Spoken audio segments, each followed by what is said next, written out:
주님이 우리 성도님들 마음속에 오셔서 따뜻해지시기를 바랍니다.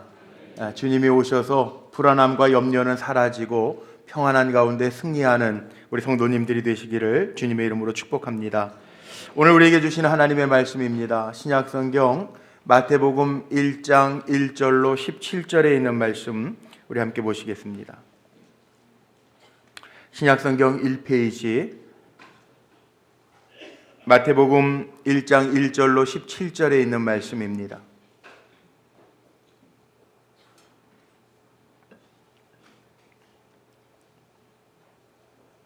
교독하겠습니다. 아브라함과 다윗의 자손 예수 그리스도의 계보라.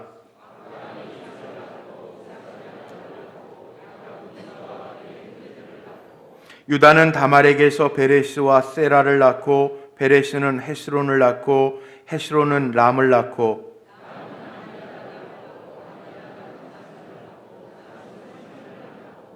살몬은 라합에게서 보아스를 낳고 보아스는 룻에게서 오벳을 낳고 오벳은 이새를 낳고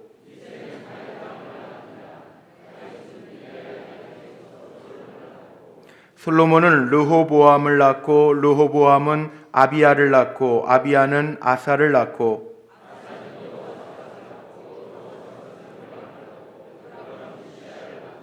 우시아는 요담을 낳고 요담은 아하스를 낳고 아하스는 히스기야를 낳고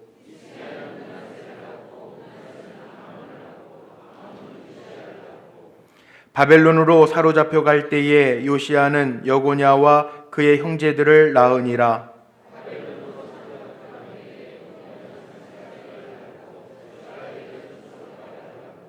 슈룹바벨은 아비웃을 낳고 아비웃은 엘리야김을 낳고 엘리야김은 아소를 낳고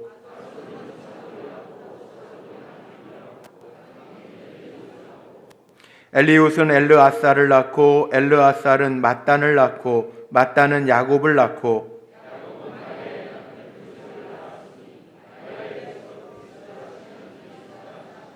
합독합니다. 그런즉 모든 대수가 아브라함으로부터 다윗까지 14대요 다윗부터 바벨론으로 사로잡혀 갈 때까지 14대요 바벨론으로 사로잡혀 간 후부터 그리스도까지 14대더라. 아멘. 아멘. 오늘 12월 첫 주일입니다. 특별히 주님의 오심을 기다리는 대강절기에 주님이 주시는 평안과 사랑과 기쁨이 우리 사랑하는 성도들에게 가득하시기를 주님의 이름으로 축원합니다. 대강절기는 주님의 오심을 기다리는 절기인데 우리가 지난 주일에는 본당에서 예배를 연합해서 함께 드렸는데 지난 주일 29일부터 시작해서 성탄절 전날까지 24일까지 대강절로 지킵니다. 대강절 4주가 담겨져 있는데 이 대강절 4주 동안에 앞에 보시는 초가 5개가 있는데 초의 불을 하나씩 켜게 됩니다. 오늘 대강절 두 번째 주일이라 초가 2개가 붙어 있습니다. 우리 눈에 보이기에는 초지만 여기에 전통적으로 교회력으로 볼 때 이 초에도 이름이 다 담겨져 있습니다. 첫 번째 주일에 초의 불을 켤 때에는 예언의 초에다가 불을 켜는 것이고 두 번째 주 오늘 베들레헴의 초에 불을 켜는 것이고 또 세 번째 주에는 목자들의 초에 불을 켜는 것이고 네 번째 주에는 천사들의 초에 불을 켜는 것입니다. 그리고 성탄절날 마지막 가장 큰 백색초 순결을 상징하고 평화를 상징하는 주님의 오심을 상징하는 초에 마지막 불을 켜서 5개의 초를 완성하게 됩니다. 대강절기 주님의 오심을 기다리면서 이 땅의 빛으로 구원자로 오신 예수님을 생각해 보면서 함께 은혜를 나누고자 제가 전체 12월 달 주제를 주 예수여 오시옵소서라고 하는 주제를 가지고 예수님에 대한 이야기를 나누면서 그리스도를 선포하려고 하는데 예수 그리스도를 선포할 때 제 바람과 기도의 제목은 예수님의 생명력이 우리 사랑하는 성도님들에게 가득하시기를 주님의 이름으로 축복합니다. 우리는 내가 사는 사람들이 아니라 예수님의 생명력을 가지고 사는 사람들입니다. 내가 만든 일을 가지고 사는 사람들이 아니라 내 인생의 주인이신 하나님께서 열어주시고 만들어주시는 길을 따라 사는 하나님의 백성이기 때문에 그렇습니다. 오늘도 예배의 자리에 나오신 우리 성도님들 가운데 주님의 생명력이 임해서 살아야 할 분들이 살게 되어지고 문제 가운데 씨름하고 있는 분들이 문제를 넘게 되는 은혜가 있으시기를 간절히 소망합니다. 오늘 마태복음 1장 1절로부터 17절에 있는 말씀을 읽었습니다. 신약 성경의 첫 부분인데 새롭게 열려지는 그리스도의 세계가 펼쳐지고 있는데 오늘 이 그리스도의 세계가 새로 펼쳐짐과 동시에 마태복음 처음 서두는 예수님의 계보로 시작하고 있습니다. 우리가 잘 알듯이 신약 성경에는 네 가지의 복음서가 있습니다. 마태복음, 마가복음, 누가복음, 요한복음, 네 가지 복음서가 신약 성경의 맨 앞부분에 자리를 잡고 있는데 이 네 복음서에도 각자의 특징이 있습니다. 특별히 오늘 함께 본 마태복음은 우리가 잘 아는 대로 가버나움의 세리였던 예수님의 제자였던 마태가 기록한 복음서입니다. 예수님을 소개하고 유대인들에게 예수님이 어떤 분인가, 우리의 메시아다라고 하는 것을 선포하기 위해서, 왕 대신 예수님을 선포하기 위해서 기록한 책이 마태복음입니다. 오늘 마태복음 가장 첫머리에 보면 어떻게 보면 우리하고 상관없는 히브리 이스라엘 백성들의 조상들의 이름이 기록되어져 있고 그 이름들이 조금 지루하게 48명이나 되는 많은 사람들의 이름이 기록되어져 있습니다. 왜 이 복음서가 시작하면서 지루하게 다른 세계 사람들은 잘 머릿속에 기억에 남지도 않을 이 사람들의 이름이 언급되어져 있을까? 여기에는 하나님의 마음이 담겨져 있고 하나님의 뜻이 담겨져 있습니다. 자, 창세기와 비슷한 구조입니다. 유대 백성들은 창세기, 출애굽기, 레위기, 민수기, 신명기 5권의 책을 오경이라고 토라라고 이야기를 하죠. 어려서부터 이 말씀의 교육을 시작을 해요. 예수님의 세계가 시작되어지는데 신약 성경의 첫 말씀 속에도 창세기와 비슷한 구조로 시작을 합니다. 하나님께서 세상을 창조하셨던 창세기, 첫째 날, 둘째 날, 셋째 날 쭉 창조하시는 이야기가 나오죠. 마태복음에도 보면 예수님의 계보를 소개하면서 아브라함 때서부터 사람들의 이름이 쭉 기록되어져 있습니다. 여기에는 하나님의 뜻과 섭리가 담겨져 있다라는 거죠. 메시아로 이 땅에 오시는 예수님을 소개하면서 인간사 속에 우리의 삶과 동떨어져 있는 분이 오신 것이 아니라 우리의 삶 속에 우리의 삶을 아시고 인간의 고난과 고충과 문제를 아시는 주님이 오셨다라고 하는 의미를 가지고 있습니다. 그리고 여기 하나님의 마음이 담겨져 있어요. 사람들의 이름을 보면서 우리의 머릿속에 교회를 오래 다니신 분들은, 말씀을 좀 아시는 분들은 사람의 이름을 보면서 우리의 머릿속에 새겨지는 이미지들이 있습니다. 아브라함, 다윗, 기생 라합, 룻. 사람들의 이미지가 머릿속에 떠오르죠. 어떤 사건들이 떠오르지 않습니까? 그럼에도 불구하고 그 사람의 허물과 아픔이 있는 그 인생사 속에 하나님이 희망으로, 생명으로 우리에게 예수 그리스도를 보내주셨다라고 하는 새로운 세계에 대한 희망과 하나님의 사랑을 담아서 우리에게 보여주셨다라고 하는 거죠. 예수님의 계보를 보면 우리가 예수님을 참 하나님이요 참 인간이라고 이야기하는데 신성과 인성이 결합되어져 있는 것을 볼 수 있고, 오늘 본문에 보면 우리가 잘 아는 믿음의 사람 아브라함서부터 믿음의 영웅들, 신앙의 선조들에 대한 이름들이 14대가 기록되어져 있습니다. 또 6절로부터 10절까지의 말씀에 보면 다윗으로부터 시작해서 이스라엘의 왕들의 이름이 기록되어져 있습니다. 왕으로, 이 땅에 이 왕의 혈통으로 오신 예수 그리스도를 보여주기 위해서 기록되어져 있는 말씀이죠.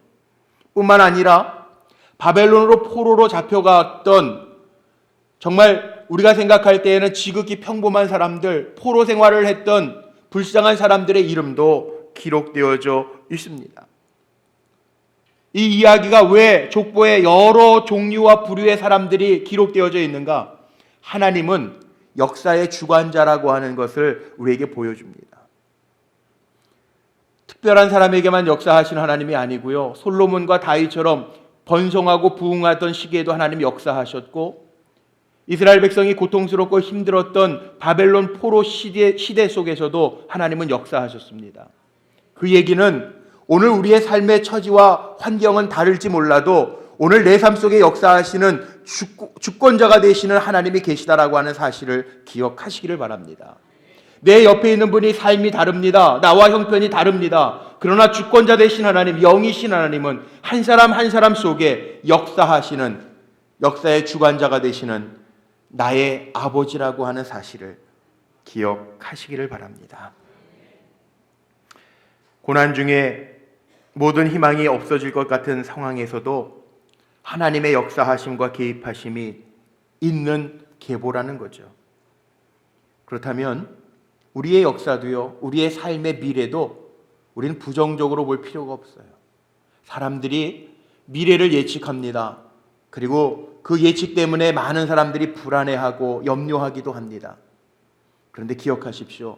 하나님은 세상의 주관자이시기 때문에 하나님이 개입하시는 순간 바뀔 수 있습니다. 그걸 보여주는 거예요. 예수님이 이 땅에 오셔서 세상이 바뀌었죠. 세상이 새롭게 시작합니다. 그래서 예수님이 오시기 전을 우리가 BC라고 이야기합니다. Before Christ. 주님이 오시기 전의 시대고, 그리고 주님이 오신 후의 시대라는 거예요. 신방할 때마다 우리 성도님들이 고백하시는 분들이, 내 삶을 이렇게 예측을 했는데 주님 만나고 나서 내 삶이 이렇게 변했습니다, 이렇게 간증하시는 분들이 있어요. 전 그게 맞다고 생각해요. 주님이 오신 이유가 그거예요. 내가 이전에 이렇게 살았는데 주님이 내 삶 속에 오셔서 내가 이렇게 변했습니다. 이것이 새 세상입니다. 우리가 예측을 하지 말고 살자는 얘기가 아니라 내 삶을 예측하고 살아갈 수 있지만 세상의 주권자가 되시는, 주권자가 되시는 주님이, 하나님이 내 삶 속에 개입하시면 우리의 삶은 바뀌게 될 줄로 믿습니다. 이 희망을 이 계보를 통해서 우리에게 보여주고 계시다라는 거죠. 그래서 오늘 이 자리에 예배하는 우리 성도님들의 귀에 하나님이 주시는 음성이 들려지기를 원하는데, 하나님이 이렇게 말씀하시는, 내가 스스로 어떠한 종류의 사람이라고 생각할지라도 가난한 사람, 부한 사람, 어리석은 사람 상관없이 나와 밀접하게 관계되어 있다. 그거 잊지 말고, 나는 너희의 족보로도 내가 개입해서 연합되어 있다. 나는 살아있는 하나님이라.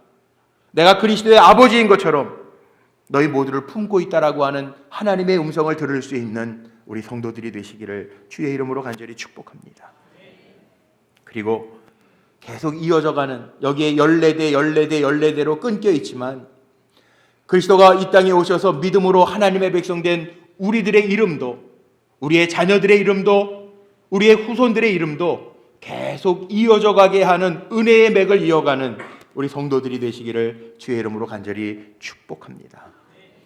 제가 오늘 이 예수님의 계보를 통해서요, 대강절 주님이 이 땅에 오셨는데 이 계보를 통해서 이 특징 3가지만 짧게 나누고 오늘 말씀을 증거하는데, 첫 번째 계보입니다. 이 계보, 족보를 보면서 우리가 느낄 수 있는 게 있는데, 죄인의 족보라는 거예요. 죄인의 족보. 사람들의 이름을 보세요. 사람들의 이름을 보면서 저는 참 이상한 거를 몇 가지를 발견했는데, 남자들이 애를 낳습니까? 애를 낳는 거는 여자들이 낳아요. 그런데 오늘 사람들의 이름을 보세요. 여자 이름 5명이 나오고 나머지는 48명 가운데 43명은 남자들의 이름이에요. 근데 낳고를 남자들의 이름을 썼습니다. 좀 이상하죠? 2000년 전에, 아니 2000년까지 안 올라가도 몇백 년 전만 해도 동서양이 말할 것도 없이, 우리 여자 성도님들 많이 계시지만 참 죄송하지만 여자들은 그렇게 인권이 있었던 시대가 아닙니다. 고대 히브리인에게 있어서도요, 여자는요, 우리 출애굽기 읽어가면서 말씀 봤잖아요. 이스라엘 백성을 셀 때에도 여자와 어린아이들의 숫자는 포함시키지 않습니다.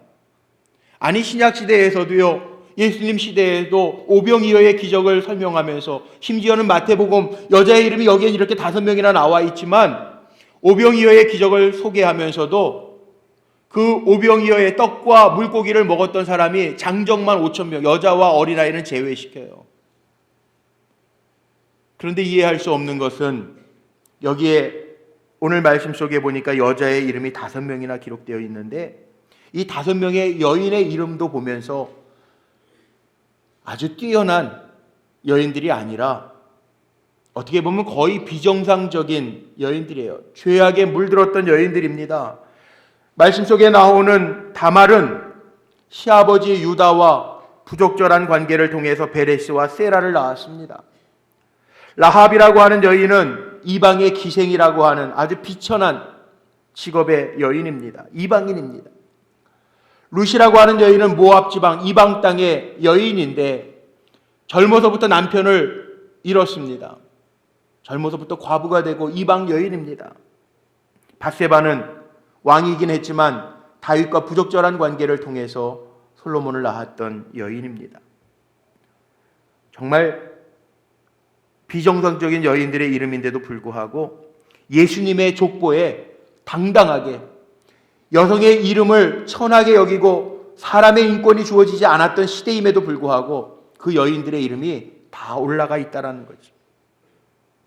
왜 하나님은 마태를 통해서 이 여인들의 이름을 기록하게 하셨을까? 정말 특이하지 않습니까? 그런데 여기에 하나님의 사랑이 숨겨져 있습니다. 죄로 물들어 있었던 여인이었지만 모든 사람이 너나 할 거 없이 하나님의 눈에는 구원의 대상이고 용서의 대상임을 기억하시기를 바랍니다. 우리 마찬가지예요. 이스라엘 사람들이 보면 저와 여러분도 이방 사람들입니다. 이스라엘 사람들이 선민의식이 굉장히 강한데 자기네들만 구원받은 사람이라고 이야기해요. 이스라엘 사람들의 눈에 보면 우리가 이방 사람이에요. 근데 하나님 이방 사람들도 다 구원하셨다고요. 하나님의 눈에는 모든 사람이 구원의 대상이고 모든 사람이 하나님이 용서하시고 품으시는 사람의 대상임을 우리가 알아야 될 줄로 믿습니다. 죄요? 우리 죄 없습니까? 우리 다 죄인이에요. 의인인 것처럼 살아가지만 한 주간 지나시면서 우리 마음 안에도요, 알게 모르게 지은 죄도 있고요. 사실 알게 지은 죄들이 더 많죠. 그래서 사도 바울은 이렇게 선포하지 않습니까? 이 땅에 의인은 없나니 하나도 없다고 고백하죠. 심지어는 우리가 그렇게 크게 보는 사도 바울도요, 자기를 죄인 중에 괴수라고 표현해요. 우리가 이 자리에 있는 게 은혜 아닙니까? 우리 다 죄인이라고요. 신학대학 시절에, 요즘에는 동아리라고 그러죠. 저희 때는 서클이라고 그랬는데, 신학대학 시절에 제가 유치장 선교회를 4년 동안 했습니다. 유치장 선교회 서클에 우리 12명의 동료들이 있었는데 매주 월요일마다 종로경찰서에 가서요, 월요일 날 2시면 종로경찰서에 가서 그 유치장 안에 있는 사람들과 함께 예배드리고 기도해주고 그리고 상담해주고, 우리 신학생들이 준비한 거지만 빵과 요구르트를 나눠주면서 그리고 돌아왔던 적이 있어요. 매주 월요일마다. 그런데 저희 선후배들이요, 늘 고백하는 명언이 하나 있었습니다. 철창 안에 있는 사람들은 들킨 죄인이고 철창 밖에 있는 우리들은 들키지 않은 죄인이다. 이게 우리 유치장 선교회 우리 같은 동료들의 믿음의 고백이었어요. 우리라고 잘난 게 아니고 우리는 들키지 않은 것뿐이고 저 안에 있는 사람은 들켜서 죄의 값을 받는 것뿐이더라고요. 어떻게 보면 우리 모두의 삶이 그렇지 않아요? 한 주간 지나면서 우리가 거룩하고 깨끗한 것 같은데 사람에게 들키지 않아서 그렇지 하나님 보실 때에는 우리 모두가 죄인이라는 거죠. 그럼에도 불구하고 이 여인들이 이렇게 이름이 기록될 수 있었던 이유가 뭘까요? 하나님에 대한 고백이 있기 때문에 그래요. 새로운 세계의 맛을 봤기 때문에 그래요. 현상만 보면, 상황만 보면 죄인이었었지만 그들이요 고백하는 게 있습니다.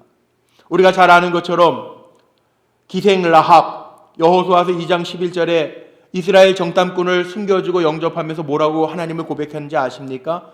하나님은 하늘에서도 하나님이시고 땅에서도 하나님이십니다. 그 구원의 하나님을 고백해요. 룻은 이방 여인입니다. 젊어서 남편도 잃었습니다. 시어머니 어머니를 나오미를 따라가면서 어머니의 백성이 나의 백성이 되고 어머니의 하나님이 나의 하나님이 되리니 그렇게 고백합니다. 오늘 이 자리에 우리가 모인 사람들이 다 죄인이지만 우리가 왜 이 자리에서 감격과 은혜를 사모하면서 예배할 수 있느냐? 내가 죄인이지만 내 죄를 깨끗게 하시고 오늘 이 시간에도 예배드림을 통하여 나를 새롭게 하시는 그 하나님을 인정하고 고백하기 때문에 하나님 오늘도 우리를 정결하게 하시고 십자가의 능력과 보혈로 씻어주시고 다시 힘주셔서 세상을 향하여 나아가는 하나님의 도구로 써주신 줄로 믿습니다. 그래서 이 족보를 통해서 우리가 먼저 기억해야 될 거, 내가 죄인입니다. 그거 고백하면서 살아야 돼요.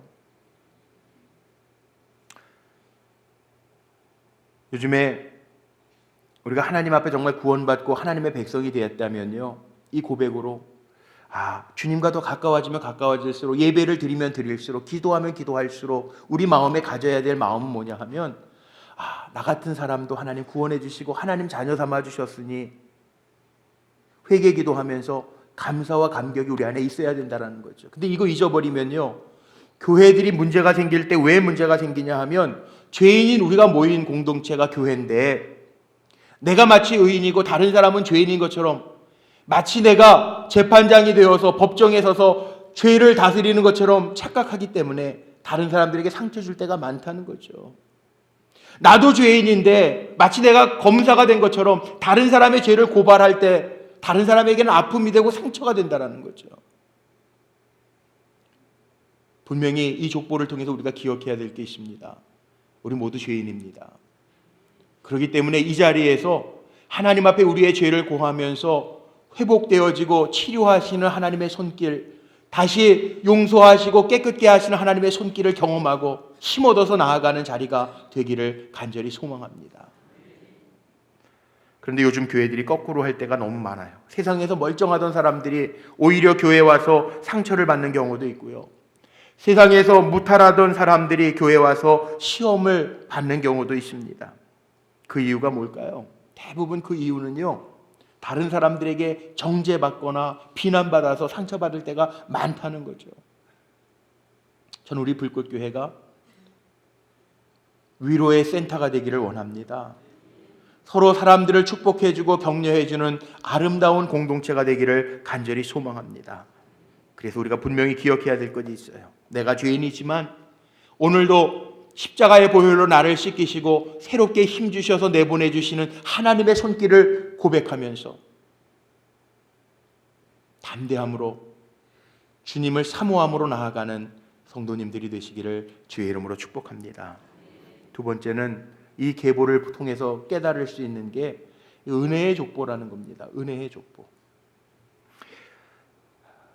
구약 성경에 나오는 족보의 특징을 보면 대표적으로 창세기 5장에 보면 아담의 계보가 나옵니다. 아담의 계보를 보면 무드셀라, 에녹, 노아 다 나오면서 이름들이 나오는데요, 누구를 낳고 몇 세에 죽었더라 그렇게 끝납니다.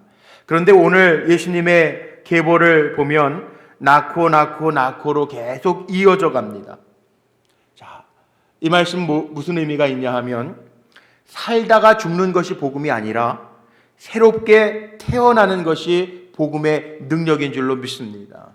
우리가 지난 한 주간 상처가 있고 아픔이 있고 정말 마음에 위축되어질 만한 많은 일들을 겪었어도 복음의 능력은 뭐냐? 오늘 하나님의 말씀이 우리의 심령에 임할 때 다시금 살게 하시는 하나님의 역사가 복음인 줄로 믿습니다. 그게 복음이에요. 지난 한 주간도 세상 속에 살면서 내 마음이 낙심되었고 내 영혼이 시들어졌는데 오늘 하나님을 찬송하고 하나님의 생명의 말씀이 들려지고 예수 그리스도의 보혈의 능력이 우리 사랑하는 성도들의 심령에 임할 때 다시 살게 하시는 것, 낫게 하시는 것, 일어나게 하시는 것, 이것이 복음의 능력이라는 사실입니다. 그래서 우리가 이 은혜를 고백하는 게 예배예요. 하나님 나를 살게 하시는구나. 나를 붙잡아 주시는구나. 성령이 나를 감동하시는구나. 하나님 나라에 올라갈 수 있는 그 계보가 성적순이 아닙니다. 서열순이 아닙니다. 재물을 가지고 있는, 내가 많이 가지고 있는 내 능력의 순서가 아닙니다. 그건 오직 은혜로만 가능한 것입니다. 그래서 우리 기독교에서는 은혜를 가장 가치 있는 것으로 보는 거죠. 오늘 나를 새롭게 하셔서 일으켜 세워주시는 하나님의 은혜를 경험하는 성도님들 되시기를 바랍니다. 마지막 세 번째는, 이 계보를 보면 계보의 주인공은, 중심은 예수님입니다. 예수님의 족보예요. 오늘 1절에 분명하게 말씀하고 있잖아요. 아브라함과 다윗의 자손 예수 그리스도의 계보라. 여기에 48명의 이름들이 기록되어져 있지만 예수님을 뺀 나머지 사람들은 조연입니다. 예수님이 주인공입니다. 그래서 16절 말씀에도 야곱은 마리아의 남편 요셉을 낳았으니 마리아에게서 그리스도라 칭하는 예수가 나시니라. 그래서 예수님이 주인공이에요. 예수님의 이름을 드러내기 위해서 나머지 사람들의 이름을 소개하고 있어요. 이 얘기는 우리가 어떻게 살아야 되느냐? 우리가 믿고 소개해야 할 분이 예수 그리스도시라는 거예요. 우리가 증거해야 할 분도 예수 그리스도시라는 거예요.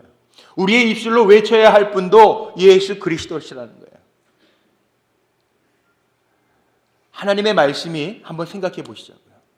목사가 전하는 하나님의 말씀이 세상의 이야기가 아니고 예수 그리스도 아닙니까? 가장 능력이 있어야 할 말씀이 우리에게는 예수 그리스도의 말씀 아닙니까? 저는 우리 불꽃교회의, 주님의 몸된 우리 불꽃교회의 주인도 예수 그리스도이심을 믿습니다.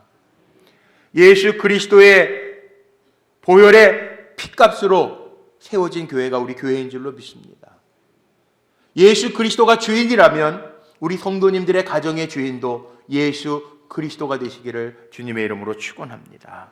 나를 통해서 예수님이 주인이시라면, 주인공이시라면 내 삶을 통해서, 내 인격을 통해서도 예수 그리스도만 나타나는 역사가 임하시기를 주의 이름으로 축복합니다. 이 말씀의 결론을 맺고 오늘 말씀을 마칩니다. 오늘 예수님의 계보가 소개되어져 있는데 이 계보를 통해서 우리가 왜 은혜의 족보라고 이름을 불러야 되는가? 우리의 쓰라린 과거도, 여기에 나와 있는 여인의 과거도, 아니 다윗도 범죄자고 솔로몬도 하나님 앞에서 떠났던, 우상 숭배를 했던 모습들도 있었지만 그들이 이 예수님의 오시는 족보 가운데 기록될 수 있었던 이유는 우리의 삶을 엮어가시는 이가 하나님이시기 때문이라는 사실입니다. 오늘 우리가 부끄럽지만, 때로는 죄에 물들었지만 부끄러운 모습을 가지고, 허물의 모습을 가지고도 이 자리에 나와서 하나님을 예배할 수 있는 이유는 오늘 우리의 삶의 주인 되셔서 우리를 씻기시고 성결하게 하시는 하나님의 은혜의 손길이 있기 때문인 줄로 믿습니다. 그래서 우리는 실패했으나 때로는 죄를 짓고 용서받을 수 없는 잘못을 저지를 때도 있으나 이 땅에 주님이 오셔서 우리를 이렇게 아름답게 고쳐주시기 위한 능력과 생명의 주인 되심을 보여주고 있는데 오늘 그 능력과 생명력이 저와 우리 사랑하는 성도들에게 임하시기를 주님의 이름으로 축복합니다. 진정한 왕으로 이 땅에 오실 주님, 부끄럽지만 연약하지만 내 삶 속의 주인으로 오셔서 내 삶의 족보, 계보를 바꿔주시고 하나님의 은혜를 경험하게 하시며 다시 찬양케 하실 그 주님을 바라보면서 감사와 찬양과 은혜로 예배하고 일어나는 복된 성도들이 되시기를 주님의 이름으로 축원합니다.